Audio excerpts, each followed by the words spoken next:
As I mentioned, we're at Iceman Motorsports, home of Mike Norris Racing. This is Mike Norris Sr. that's with us now. Mike, thanks for having us here today. Well, I appreciate you coming to our shop. We're pretty proud of it and like to show it off. So.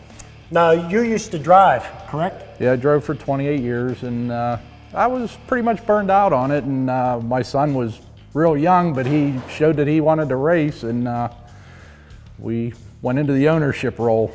So you got 3 cars here at the shop. Do you race all 3 of those cars at the same time? No, one at a time. We're running Lernerville Speedway and Pennsylvania Motor Speedway, and we just purchased this car. We bought a used car and kind of made it our own, and we're planning on using it as a spare because we're going to try and run for points at 2 tracks.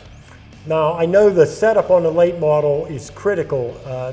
Is one of these cars set up for each individual track? They got their own setup in them? Yeah, they definitely do, and they're not altogether that different, really. Once you find a sweet spot that your driver likes, I mean, there's definitely differences, but they're close.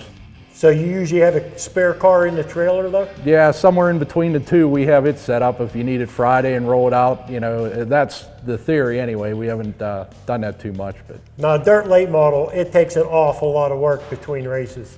Oh, it's a ton of work. It takes about 40 hours if nothing's broke, just maintenance. You have to check so many things on these cars.